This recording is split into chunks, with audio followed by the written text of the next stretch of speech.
আসসালামু আলাইকুম প্রিয় দর্শক, অন্য মঞ্চের আলাপ চাইতায় আপনাদের সকলকে আমন্ত্রণ জানাচ্ছি। এত আওয়ামী লীগ আছে কোথায়? এটাই এখন বাংলাদেশের প্রশাসন, বাংলাদেশের শাসন যারা চালাচ্ছে তাদের মাথা ব্যথার কারণ এখন এইটাই, এই একটা প্রশ্ন। এবং এর উত্তর খুঁজে নিয়ে সে ডেভিল হান্ট শুরু হয়েছিল যেমন, তেমন আবার একটা নতুন জিনিস শুরু হচ্ছে। সেটা হচ্ছে যে এত আওয়ামী লীগ যদি দেশে থাকে, ধরো সবাইকে। কেন বলছি এই কথাটা? দেখুন, আমাদের এখানে নয়, বাংলাদেশের বিভিন্ন সোশ্যাল মিডিয়াতে যেসব সংবাদ উঠে এসেছে তাদের ছবি সমেত, তাদের দুই একটার হেডলাইন একটু পড়ছি আপনাদের। যেমন ধরুন, এই যে ছবিটা দিয়ে এখানে দেয়া রয়েছে, একদম প্রথমে কি লেখা আছে? থামছেই না আওয়ামী লীগের মিছিল, গোয়েন্দা তৎপরতা নিয়ে প্রশ্ন। প্রশ্ন কারা করছে? এই সরকারে, যারা বর্তমান সরকারে আছে তাদের কাছে এই প্রশ্নটা আছে। তারা বলছে যে থামছেই না আওয়ামী লীগের মিছিল, গোয়েন্দা তৎপরতা নিয়ে প্রশ্ন। এরপরে আর একটা দেখাচ্ছি, এখানে দেখুন, এখানে আরেকটা ছবি এসছে, সেখানটাও বলছে আওয়ামী লীগের ঝটিকা মিছিল নিয়ন্ত্রণ করতে কঠোর ব্যবস্থার সিদ্ধান্ত। এইটা খবরটা একটুখানি আপনাদের একটু পড়ে আপনাদের শোনাই যে কি বলছে এখানে। যে আওয়ামী লীগের এই যে বিভিন্ন যে ঝটিকা মিছিল বেরোচ্ছে বিভিন্ন জায়গায়, আগে 2-5 জন বেরোতো, এখন শুধু 2-5 জন নয়, এখন এরকম বিভিন্ন জায়গায় যখন তখন বেরিয়ে যাচ্ছে।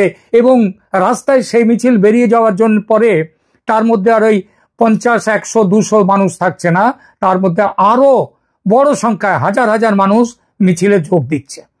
ওই মব পাঠিয়ে, পুলিশ পাঠিয়ে, সেনা পাঠিয়ে তাদেরকে থামানো যাচ্ছে না। তো এই খবরটায় কি এসছে, একটা খবর আপনাদেরকে বলি। এটা খবরটা দিচ্ছে আজকের পত্রিকা নামে বাংলাদেশের একটা সংবাদ মাধ্যম। তারা কি বলছে? যমুনায় উচ্চ পর্যায়ের বৈঠক, তাদের শিরোনাম।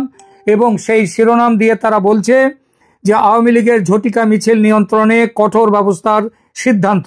খবরে কি আসছে? বড় খবরে যেটা এসছে সেই খবরটা একটু পড়ি। খবরে বলা হয়েছে, এই ছবিটাও দেখুন কিরকম সবাই একেবারে কঠোর সিদ্ধান্ত নেওয়ার জন্য আওয়ামী লীগের বিরুদ্ধে কিভাবে বসে আছেন, ছবিটাও একটু দেখে নিন। এইবার খবরে কি বলছে? খবরে বলছে দেশের সার্বিক আইন শৃঙ্খলা পরিস্থিতি নিয়ে রাষ্ট্রীয় অতিথি ভবন যমুনায় সরকারের উচ্চ পর্যায়ের বৈঠক অনুষ্ঠিত হয়েছে আজ রোববার। আজ মানে গতকালকের খবর এটা। আজ রোববার অন্তর্বর্তী সরকারের প্রধান উপদেষ্টা ডক্টর মোহাম্মদ ইউনূসের সভাপতিত্বে এই বৈঠকে কার্যক্রম নিষিদ্ধ থাকলেও আওয়ামী লীগের ঝটিকা মিছিলের বিরুদ্ধে কঠোর আইনি ব্যবস্থার সিদ্ধান্ত হয়। বিকেলে ফরেন সার্ভিস একাডেমিতে আয়োজিত সংবাদ সম্মেলনে প্রধান উপদেষ্টার প্রেস সচিব শফিকুল আলম বৈঠকের বিষয়ে বিস্তারিত তুলে ধরেন। প্রেস সচিব বলেন, গত কিছুদিনে কিছু ঘটনা ঘটেছে, তার আলোকে এই বৈঠক হয়। কার্যক্রম নিষিদ্ধ থাকলেও আওয়ামী লীগের ঝটিকা মিছিল বেরোচ্ছে। প্রধান উপদেষ্টার সঙ্গে বৈঠকে ঝটিকা মিছিল সহ বেআইনি সমাবেশের বিষয়ে মনিটরিং জোরদারের সিদ্ধান্ত হয়েছে। এর নেপথ্যে যারা সক্রিয় রয়েছেন তাদের বিরুদ্ধে কঠোর আইনি ব্যবস্থা নেওয়া হবে। শফিকুল আলম আরও বলেন, রাজনৈতিক দলগুলো যাতে নিজেদের মধ্যে ভালো সম্পর্ক বজায় রাখে এবং নির্বাচন ঘিরে যাতে কোথাও কোনো ধরনের নিরাপত্তাজনিত ঘটনা না ঘটে সে বিষয়ে সবাইকে সতর্ক থাকার আহ্বান করেন প্রধান উপদেষ্টা। তিনি রাজনৈতিক দলগুলোর মধ্যে আরো নিবিড় সম্পর্ক গড়ে তোলার বিষয়ে জোর দেন। শফিকুল আলম বলেন, দেশ যখন নির্বাচনের দিকে এগোচ্ছে এবং জুলাইয়ের হত্যাযজ্ঞের সঙ্গে জড়িত ব্যক্তিদের বিচার প্রক্রিয়া যখন দ্রুত এগোচ্ছে, তখন পতিত পরাজিত ফ্যাসিবাদী শক্তি মরিয়া ও বেপরোয়া হয়ে পড়ছে।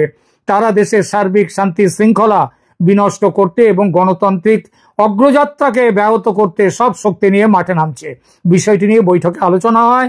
এটা এখন আইন শৃঙ্খলা পরিস্থিতি নয়, জাতীয় নিরাপত্তা ইস্যু হয়ে দাঁড়িয়েছে। এই বিষয়টা নিয়ে 2-4 কথা এখানে বলি। সেটা হচ্ছে সার্বিক শান্তি শৃঙ্খলা বিনষ্ট করতে। আচ্ছা বলুন তো, বাংলাদেশে কোনো শান্তি শৃঙ্খলা বলে, আইনের শাসন বলে কিছু আছে? গণতান্ত্রিক ব্যবস্থা বলে কিছু আছে? বিচার ব্যবস্থার স্বাধীনতা বলে কিছু আছে? কিচ্ছু নেই।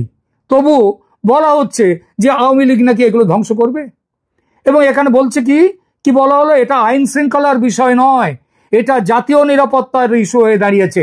এর থেকে একটা জিনিস প্রমাণ হচ্ছে যে এই সরকার ভয় পেয়ে গেছে। আর আওয়ামী লীগ ওই 2-5টা ঝটিকা মিছিল এখানে ওখানে বার করা তা নয়, সেটা শয়ে শয়ে ঝটিকা মিছিল সারা দেশ জুড়ে বেরোচ্ছে। এবং তার ফলে এরা এখন কি করছে, কি করবে, এটা এখন আইন শৃঙ্খলার প্রশ্ন বলছে না, বলছে এটা হচ্ছে জাতীয় নিরাপত্তার ইস্যু। যেন আওয়ামী লীগ দেশটাকে দখল করলে দেশের জাতীয় নিরাপত্তা সেটা বিঘ্নিত হবে। প্রেস সচিব বলেন, আবার খবরে আসি, প্রেস সচিব বলেন ক্রমাগতভাবে নিরাপত্তা পরিস্থিতি মনিটর করার জন্য নিরাপত্তা বাহিনীর মধ্যে সমন্বয় বাড়ানোর কথা বলা হয়েছে এবং যে কোনো পরিস্থিতি মোকাবিলায় প্রশাসনকে আগাম প্রস্তুতি রাখতে হবে।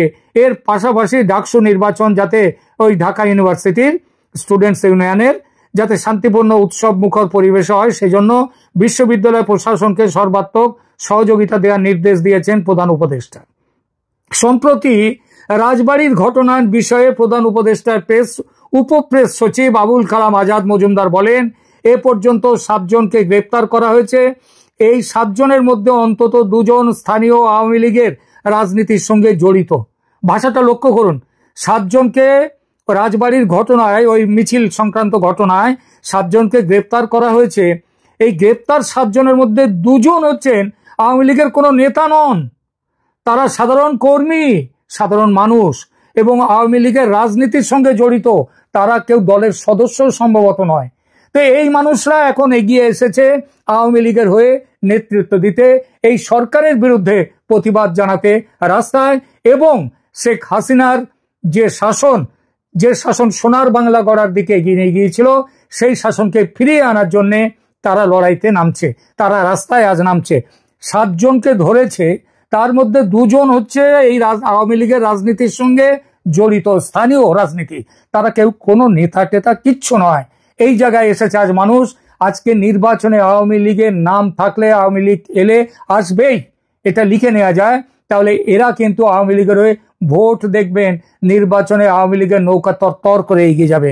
এখানে আর কি বলেছেন তিনি, ওই যে উপপ্রেস সচিব আবুল কালাম আজাদ মজুমদার, তিনি বলেছেন ভিডিও ফুটেজ পর্যালোচনা করা হচ্ছে, পুলিশ জানিয়েছে যারাই এর সঙ্গে জড়িত তাদের বিরুদ্ধে ব্যবস্থা নেওয়া হবে। 2 জন আওয়ামী লীগের রাজনীতির সঙ্গে জড়িত, আর 5 জন তারা রাজনীতির সঙ্গে জড়িত নয়, কিন্তু তারা মিছিলে ছিল, তারা রাস্তায় এসেছিল। ভয়টা এখানে যে এত করেও, এত অত্যাচার চালিয়েও, ডেভিল হান্ট করেও, মবকে খেপিয়ে দিয়ে, আওয়ামী লীগ কর্মীদের মেরে ফেলে, আওয়ামী লীগ কর্মীদেরকে ঘর বাড়িতে আগুন জ্বালিয়ে তাদের সম্পত্তি লুট করেও আওয়ামী লীগকে থামিয়ে রাখা যায়নি। মনে রাখবেন, আওয়ামী লীগের কর্মীদের, সাধারণ মানুষের এই জেগে ওঠাকে থামাতে পারবে না। আর খুব বেশি দেরি নেই যে শেখ হাসিনা দেশে ফিরবেন এবং গণজোয়ারে সারা দেশ ভাসতে থাকবে।